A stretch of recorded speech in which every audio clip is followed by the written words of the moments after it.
અમદાવાદના ચાંદલોડિયામાં આજે રામ મંદિર સંકલ્પ પૂર્તિ યજ્ઞનું આયોજન કરવામાં આવ્યું છે। અયોધ્યા રામ મંદિર પ્રતિષ્ઠા મહોત્સવને લઈને અમદાવાદમાં પણ લોકોમાં ભારે ઉત્સાહ જોવા મળી રહ્યો છે। આંતરરાષ્ટ્રીય હિન્દુ પરિષદ દ્વારા આ મહાયજ્ઞનું આયોજન કરવામાં આવ્યું છે, જેમાં 10,000થી વધુ લોકો ભાગ લેશે। તો આ સંકલ્પ યજ્ઞ આખો દિવસ ચાલશે। સાંજે મહાઆરતીનું પણ આયોજન કરવામાં આવ્યું છે। તો 2002માં રામ મંદિરના નિર્માણ માટે હજારો લોકોએ રામ મંદિર બને તે માટે વિવિધ સંકલ્પ યજ્ઞ કર્યા હતા। રામ મંદિર નિર્માણમાં કરોડો હિન્દુઓએ લીધેલ સંકલ્પની પૂર્તિ માટે ખાસ આ મહાયજ્ઞનું આયોજન કરવામાં આવ્યું છે। આશરે 10,000થી વધુ લોકો આ યજ્ઞમાં જોડાશે।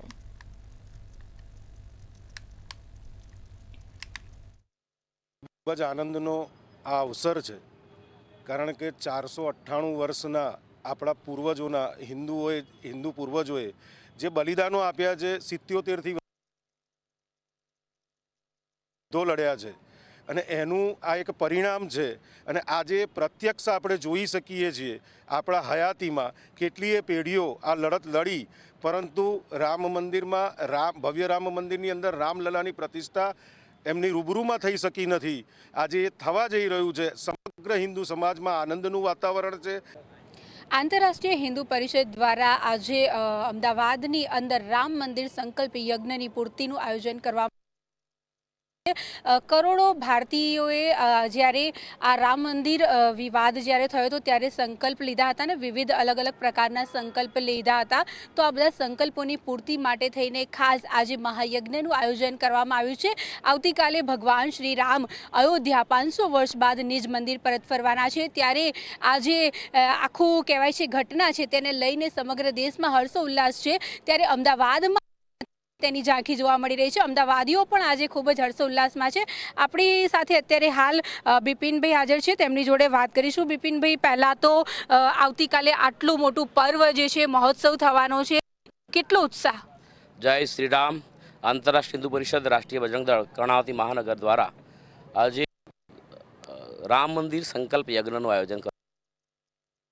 500 વર્ષના બહુ લાંબા સંઘર્ષ પછી, અનેક લડાઈઓ, લાખો કરોડો લોકોના શહીદી પછી આજે ભગવાન જ્યારે રામ મંદિરમાં, નિજ મંદિરમાં, જન્મસ્થાન પર જ્યારે અયોધ્યામાં પ્રાગટ્ય થઈ રહ્યું છે, એનો પાટોત્સવ થઈ કર્ણાવતી મહાનગર દ્વારા આજે આ સંકલ્પ યજ્ઞ 2001-2માં ઘરે ઘરે જઈને લાખો કાર્યકર્તાઓ દ્વારા લાખો લોકો સુધી અયોધ્યામાં રામ મંદિર બને એના માટે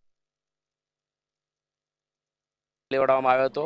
અને એ સંકલ્પ એ પૂર્તિ માટેનો આ યજ્ઞ છે। આ યજ્ઞ કંઈ વિશેષ છે એટલા માટે કે માત્ર સંકલ્પ લીધા એવું નહીં, અનેક લોકો એવા હતા કે જે લોકો યજ્ઞ તો કર્યા હતા, સાથે સાથે અનેક લોકો ભોજનની અંદર પણ થોડી ધૂળ ચપટી નાખીને ખાતા હતા। કેટલાક લોકોએ પગરખા પહેર્યા નથી, કેટલાક લોકોએ હજી પણ દાઢી પૂછો એ કરી નથી, કેટલાક લોકોએ હજી લગ્ન નથી કર્યા। સાથે હરેશભાઈ પંચાલ પણ આપણી જોડે જે છે તે અમદાવાદ શહેરના ઉપાધ્યક્ષ છે, એમની જોડે પણ વાત કરીશું।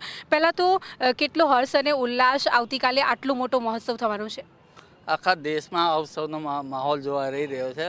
દરેક જનતામાં, દરેક હિન્દુ ભાઈ બહેનોમાં ખૂબ જ ઉત્સાહ જોવા મળી રહ્યો છે। દરેક સોસાયટીએ આવા યજ્ઞો થઈ રહ્યા છે, રામધૂન થઈ રહ્યા છે, મંદિરમાં મહાઆરતીઓ થવાની છે। દરેક જનતામાં ખૂબ જ ઉત્સવ જોવા મળી રહ્યો છે।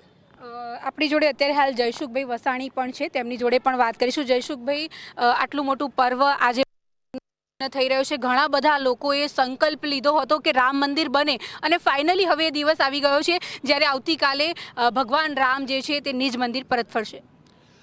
જય શ્રી રામ। અત્યારે એટલી ખુશી છે કે આખું ભારત રામમય બની ગયું છે। તમે કોઈ પણ જગ્યાએ જાઓ, કોઈ પણ એરિયામાં જાઓ, રામમય, બસ રામજી પધાર્યા, બસ એ જ છે આખા દેશમાં। આખો માહોલ રામમય બની ગયો છે। બરાબર, તો ખાસ દેશવાસીઓને શું સંદેશો આપશો? કે ભાઈચારાથી રહો, અને આ રામ મંદિર બન્યું છે એને માટે થઈને આપણે ભાઈચારાથી રહીએ, બસ એ જ સંદેશ છે મારો। કેમેરા પર્સન યોગેશ જયસ્વાલ સાથે અનિતા પરમાર, મંતવ્ય ન્યૂઝ, અમદાવાદ।